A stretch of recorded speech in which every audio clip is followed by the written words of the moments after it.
Everything. Well, it's noon here in Ventnor, New Jersey, and this is news that you can use from YAA with your hosts, Zach and Ray. That's better. I feel much better being on that side. Zach, how are things in Bethesda this lovely afternoon? Yes! Yes! Wow. Oh, gosh. Whoa. Yes. All the more Whoa. reason why you should never go to college. I'm doing well this morning, Pops. How are you doing? Pretty good. I even shaved for today's show. Not sure why. Hey, you look good as always. Dad, Thank you. let's talk. Let's kick things off with, and we just got actually Toyota's Q2 earnings, but we'll save that for a little later in the show. Let's talk about auto loans, Dad. Cox Automotive put out an interesting piece about auto loan defaults increasing, but Cox, our dear friends over at Cox, they're not concerned. They're not concerned about No, repossessions no, increasing. I not thought at we'd all. take a peek there. How's that Yeah, sound? no. Yeah, it sounds great. Somebody's got to take that contrarian view, and it might as well be Cox. There you go. So auto loan defaults are increasing, but we are not heading into a repo crisis. This is posted by Jonathan Smoke yesterday on Cox Automotive on their website. Dad, a few things here that stood out to me as I read through it. Where was it?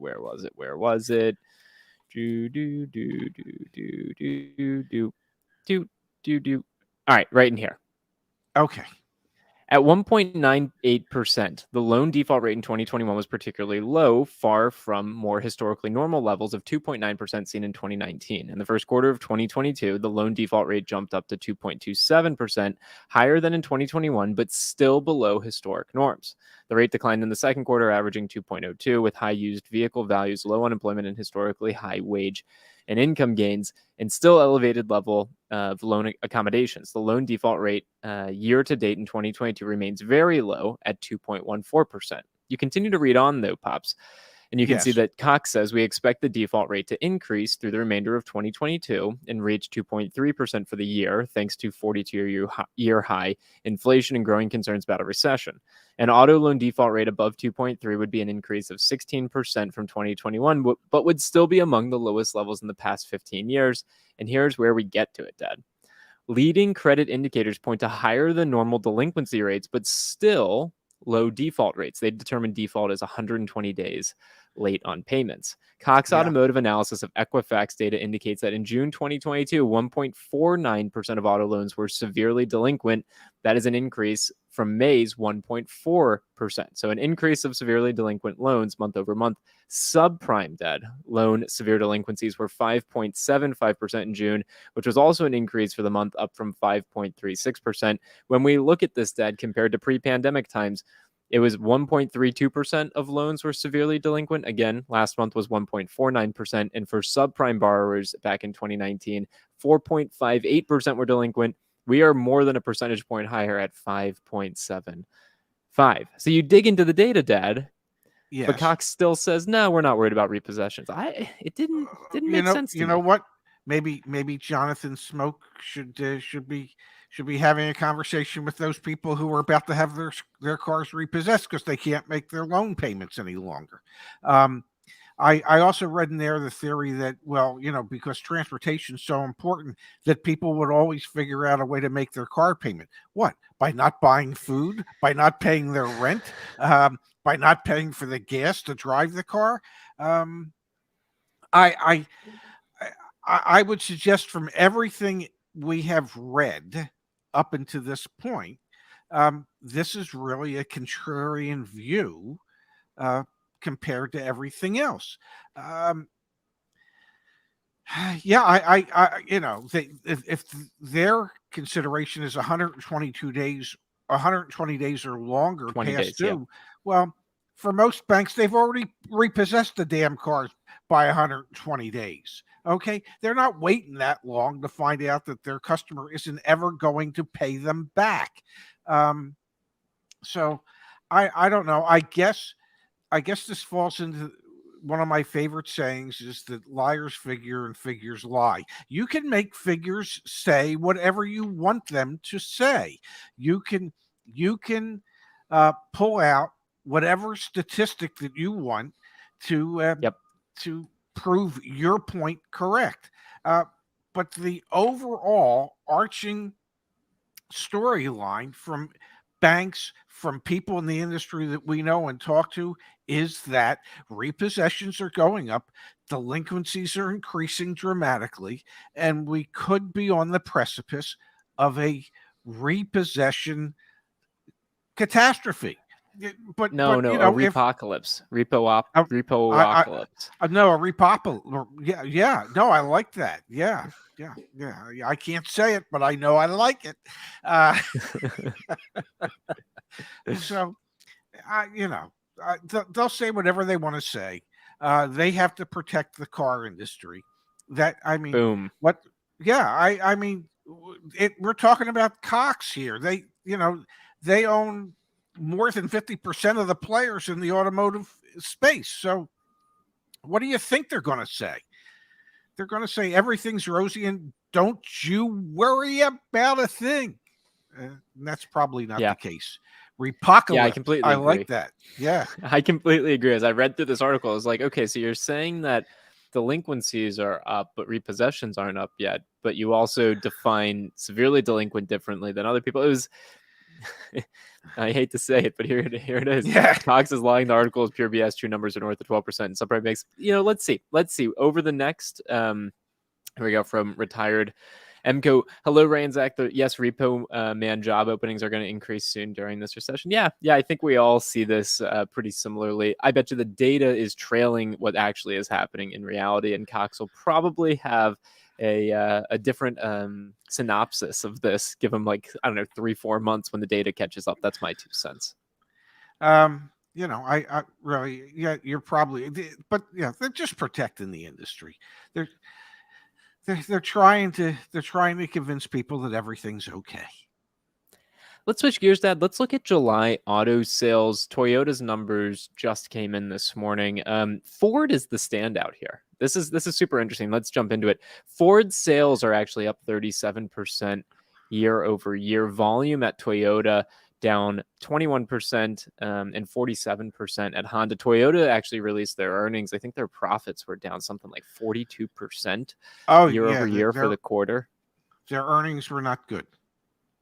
So let's look at this, Dad. How the heck is Ford, right here, Ford, year over year for the month of July, they sold 35.8% more vehicles. The industry sold 15% less vehicles. Is this a moment where we got to give Ford some attaboys, or do we maybe have a video dropping tomorrow talking about Ford's quality control issues? Maybe imagine what that number would be for the industry if Ford's numbers were really more in line with reality. I don't know. Perhaps this is just a perhaps. I don't know, but perhaps their EV business is taking off to such a degree that the numbers are much better this year than they were last year. What I would want to know in the Ford numbers is what is the breakdown of sales by model so that we could see where this growth is coming from. And without that, it's pretty difficult. It's like putting together one of those 1,000-piece jigsaw puzzles, and 4 of the 1,000 pieces are missing. But some of it, I guess, could be maybe they're selling more vehicles to fleets. I don't know. I don't have an answer, but it seems to be an aberration. Yeah, no, I mean, 100% it is. You're drinking coffee again, man. How many times? All right, whatever. I'll stop. Don't know that Just there's drink coffee water. in that damn mug. Okay, Is it water today? No, it's coffee. How do you say water? Say water again. Water. It's water. WARTER. Water. Or So, Pops, WARDER. Water. What? There it is. Ford. You talking to me? Ford is not only an outlier here. It's by a long shot, Dad. I mean, they are in a whole different stratosphere. No other automaker that reports to automotive news saw gains in sales year over year for July. Let's put this into some context here, Dad. Honda sales down 47.4%. Acura brand sales, Dad, were down 59%. Genesis is the only other brand that eked out a positive result. They sold 5,203 cars this July, 5,180 last July. We're not going to count that. Ford's 35.8% increase is in a whole different stratosphere. Hyundai sales, Dad, were down 11.5%.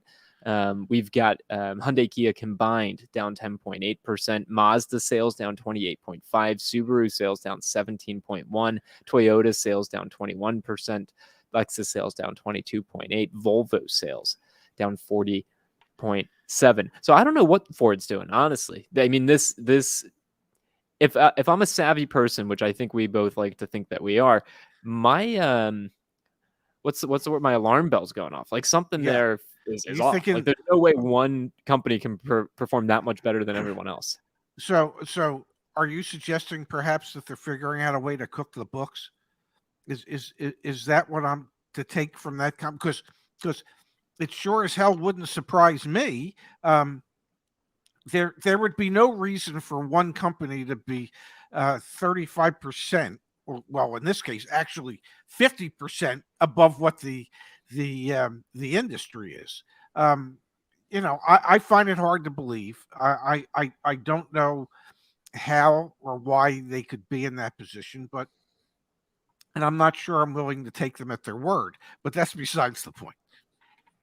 We really do have a video dropping tomorrow on the YAA channel talking about how in Ford's Q2 earnings, they talked about explicitly the blemish on their reporting was quality control issues and the fact that they had way more warranty work and recalls than they had anticipated. And so maybe Leon is right. Maybe those trucks that have been sitting for a while waiting for parts, they finally got the parts, they sent them out. Okay, now there's issues, there's quality control issues. And so they're selling cars, but they're having to spend more money repairing cars. Could be something along those lines. Ford numbers year over year. Let me pull that up really quickly. Ford is down 3% year over year. They've sold 1.022 million vehicles through the first 7 months of this year, 1.055 million vehicles the first 7 months of last year. So year over year, they're still down, but again, bucking the trend of the entire industry. GM sales were down year over year for the month, if I'm not mistaken. More than likely, everybody's sales are down. Do you think there's some legitimacy to this comment, Dad? Ford is probably letting dealers count sales before delivery to keep the numbers high. Very well could be. It wasn't all that long ago that General Motors said to their dealers, "Oh, by the way, please stop reporting cars sold that aren't even at the dealership yet. You can't say it's sold until the customer's actually taken delivery." Listen, I spent 43 years in the industry. I know the pressure that the manufacturers, dealer reps put on dealerships to report cars sold at the end of a month so that they can hit sales objectives or to say that they're doing better than they are. So it would not surprise me if Ford is asking their dealers to report vehicles sold that are due in any day now. Or like. And let's be clear, we had Aaron who had a loan placed against. Yeah, go ahead. That's what I was going to say, and we know for a fact that when they say the soon is a relative term, it doesn't mean anything to them, because we had one of our viewers who signed up for his Ford. It started a loan on April 30th, and they put him into a completely different truck in July because there was no truck. The truck never came in that he was paying for. So, yeah, that very well could be the case where they're asking or encouraging their dealers to report vehicles sold or as sold that A, have not actually physically been delivered yet, or B, haven't even arrived at the dealerships yet. Intelligent Car Buying here saying OEMs incentivize dealers to punch vehicles. Let's actually continue to dig into this because Toyota, obviously, again, their sales are down considerably. They just came out. Their profits were down for the quarter 42%. Big slide. Over on the Ford side, and I'm going to do it live. Let's all take a quick peek together. 1 second here. I'm just curious, Dad. Yes. We're going to share the screen and we're going to take a look. What's going on with Ford's stock price? Because I've kind of got to. So it's down I would today. bet it would be going up, wouldn't it? Okay, in the past month, Ford's stock is up 37%. Yeah. Okay, the markets in general, I mean, someone keep me honest here. I don't watch this stuff every single day, but I don't think the markets like the S&P 500 or anything like that is up 37%. So why do you think Ford's going to be putting some pressure on their dealers to maybe mark vehicles as sold so that this can happen? I'm not saying that Yes. that's what happened, but Pops, it was only a few years ago that the SEC fined BMW. What was it? A couple $1 million for falsely Couple reporting million, wasn't vehicles. it? It Like was like that is actually 18, like 18 or $20 million they were fined because they had been reporting cars as sold that weren't sold. The the real the real way to find out is to do they're called bulk registration reports, where the bulk company actually gets the registration reports from the various state governments so that they can see what has been registered as sold. And I wouldn't be surprised if there, I don't know, weren't 137,000 or however many Fords were sold, that there weren't actually 135,000 new registrations issued last month or this month uh, from sales last month. I I would never. It's not fair of me to suggest that the numbers might be bogus, but um, they're so much different from every other manufacturer that has reported um, that you would have to question the validity of those numbers. all right, let's play a quick game. Whoopsies. You can kind of see it if you're smart. What damn it. Damn it. You can see it over here. I was gonna say, what automaker do you think this is? I don't know which one, Zach. Would that I be don't know, Toyota? Dad.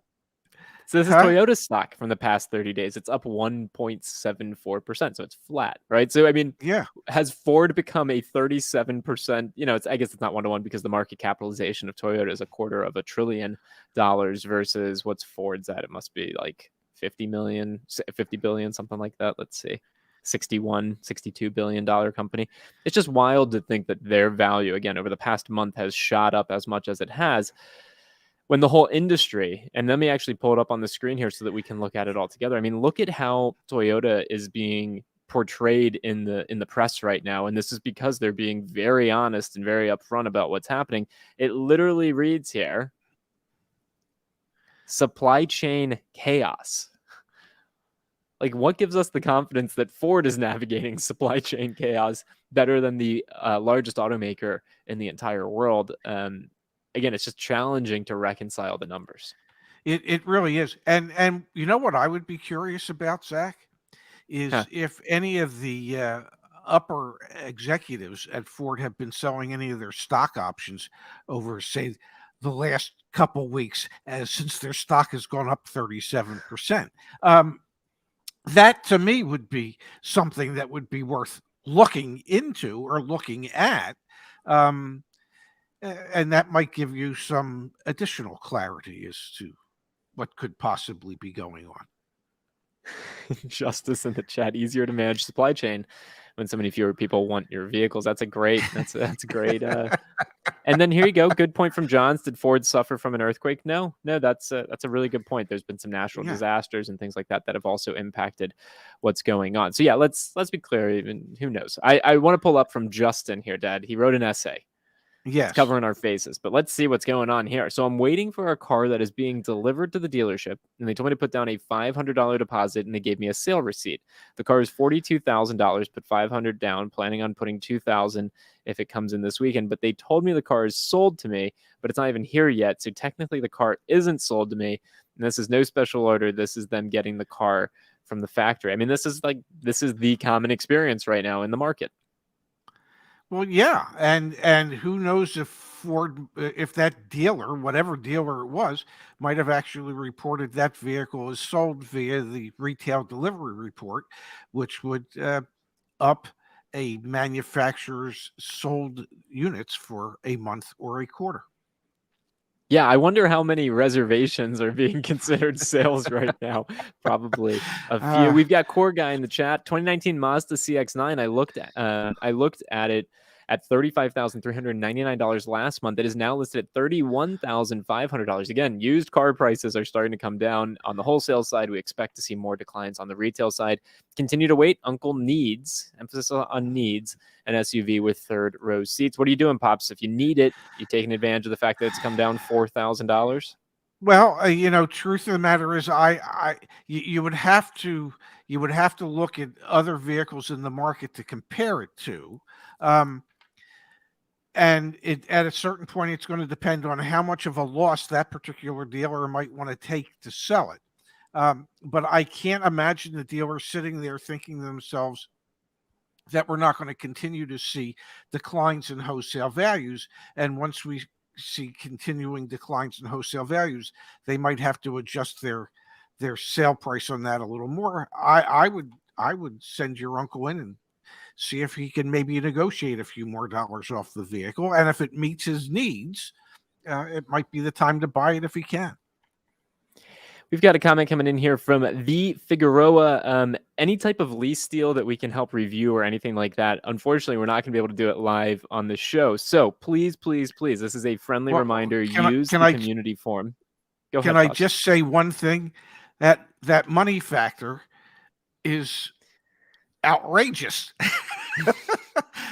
Take that number and times it by 2,400. That's what, like 13-14% APR? What was that, 0.00339? I'm going to do this. Like I said, we can't do it live on the show, but you know what? We can do it live on the show. Yeah. So 0.00339 times 2,400. To get the interest rate on a lease from a money factor, you multiply the money factor by 2,400. That's over 8%. Now, I know that interest rates have gone up, but they're packing that money factor by quite a bit. I'm guessing there's probably 100 basis points added to that money factor. Just a guess. Space might know better than I do, but that sounds extremely high.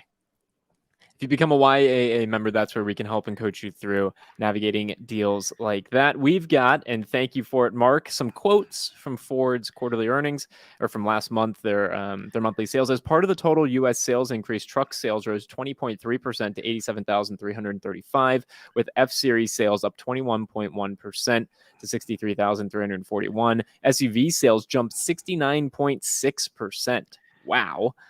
With Explorer sales up 32.4%, Bronco sales up 224%, and EV sales were up 169%. Well, I would believe the EV sales. I find the SUV sales number to be staggering with what the cost of gasoline is today. So I don't know. I mean, it is a publicly traded company.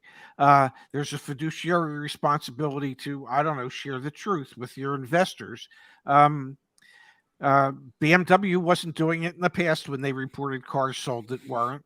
I don't know that Ford is reporting cars sold that aren't. But I just find some of those numbers hard to fathom. Just call me somewhat skeptical. For sure, Pops. Let's take a quick peek. We had IIHS crash test ratings. I want to touch on this briefly. Subaru and their Outback was the only vehicle to receive a good rating in the latest round of side crash tests. The Hyundai Sonata and Volkswagen Jetta earned acceptable ratings. Obviously, Dad, we've talked about it before on this show. IIHS changed the way that they are doing these tests and have resulted in a lot of results that only come back with a handful of good and a lot that actually end up failing. But the Outback was one of the few vehicles that actually got that good rating. And, here's the reason they had to adjust how they do this.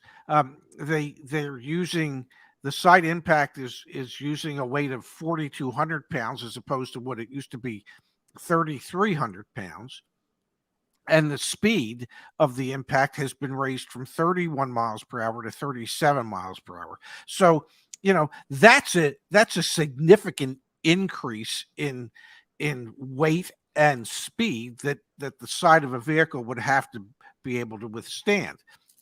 But the reality is, as we get more and more electric vehicles on the road, which are heavier vehicles than standard ICE vehicles, this type of crash test is even more important than it's ever been. Imagine poor me driving my Mini, and if I get and if God forbid I get hit by a Hummer EV. I mean, that's over 9,000 pounds of truck. That's almost double, or is double, It is the double. I weight think that your they're Mini. using in the test now. So it's only going to get worse. It's going to be harder and Yeah. harder for these manufacturers to design these cars in such a way that they can withstand those type of impacts. So again, the Subaru Outback was the only vehicle that they defined as mid-size to get a good rating, while the Sonata and Volkswagen Jetta earned acceptable. The Honda Accord received a marginal rating. The Chevy Malibu, Nissan Altima, and Toyota Camry all earned poor, P-O-O-R, poor ratings. And again, as vehicles become heavier, you have to run the tests in this way because it more accurately reflects what's going on in the real world. Subaru Outback, that's your mid-size vehicle that you're going to want in terms of safety. Per IIHS. Well, good news is I'm so thankful that your brother-in-law and your sister, drive an Outback.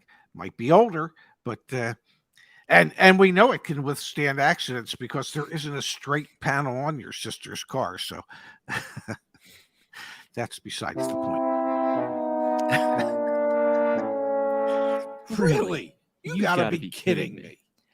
Always appreciate when people send us in egregious dealer markups. Pops, I wanted to pull this one up on the screen, and let me zoom in there for you, because this is the first time I have ever seen a $4,000 ceramic coating line item. I've seen ceramic coating line items that get pretty high, $2,000, $2,499. This is $3,995. We're looking at a I think, if I'm not mistaken, the TRX 4x4 Crew. This is a Ram, I think. I don't know. $100,000 truck. Someone keep me honest here. But it's got $8,732 of things added on.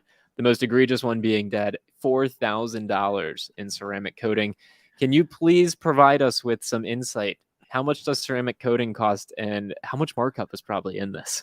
Ceramic coating with the warranty. Let's see, it's a truck, so it's a little bigger. And it's got a spray-in bed liner, so you wouldn't be doing the bed. With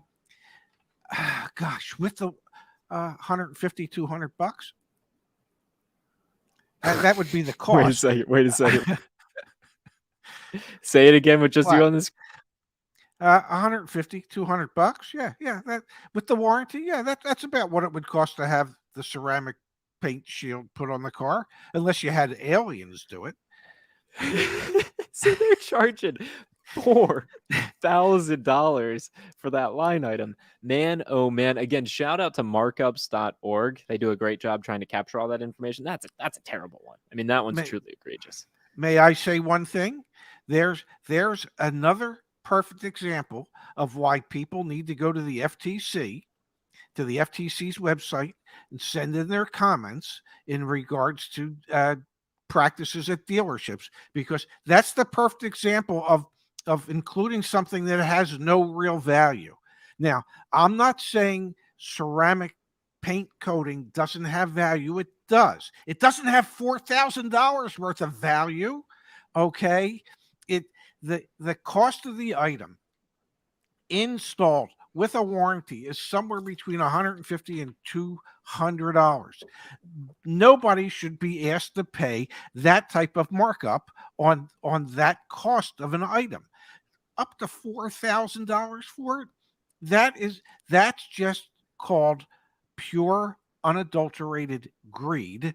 And those are some of the issues that we need to share with the FTC as to why they should implement their rules regarding how dealerships do business in the future.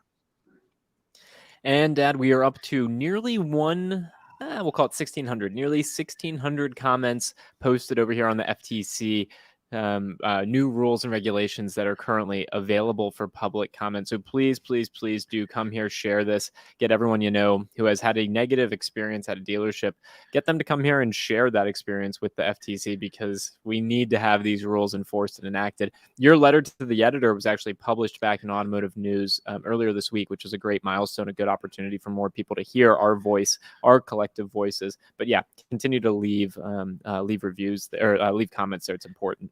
And I believe we've got maybe another 35 days or so of comments. I think the comment period expires September 12th. So we need to get as many people as possible to get to the FTC website, list your comments, share your comments, and hopefully we can bring about the change that, well, as consumers, we're entitled to. Friendly reminder to everyone, if you are unfamiliar with all the different ways YAA can help you, use the website and use our car search to help you find vehicles that are for sale.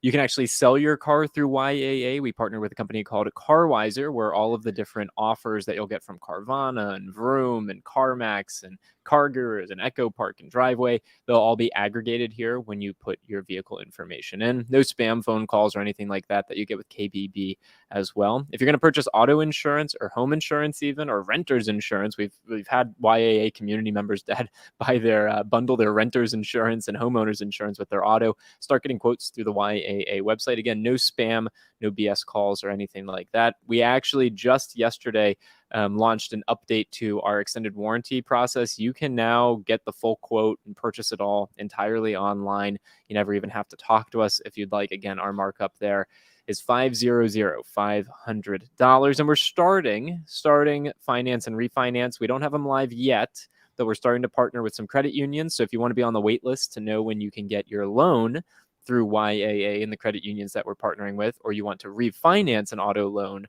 through YAA and the credit unions we're partnering with, just come here, share your zip code, and then you're going to be asked for your email address so you can go on the wait list.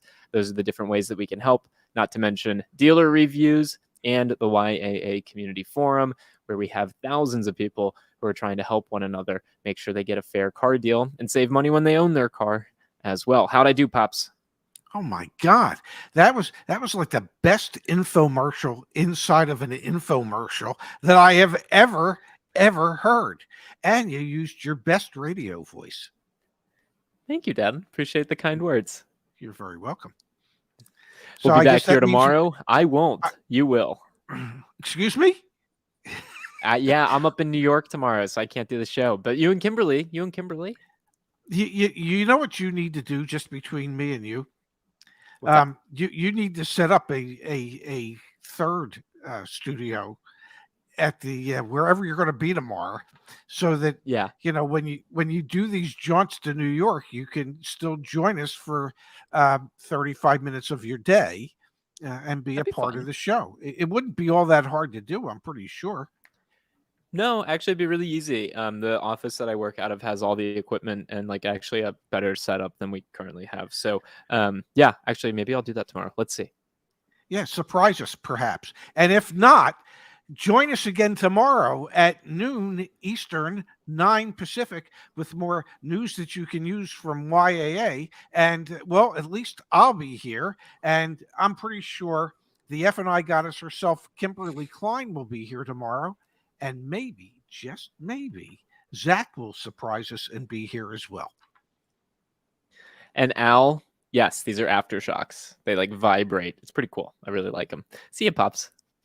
Have a good one, honey. See you all tomorrow, everybody. Thanks.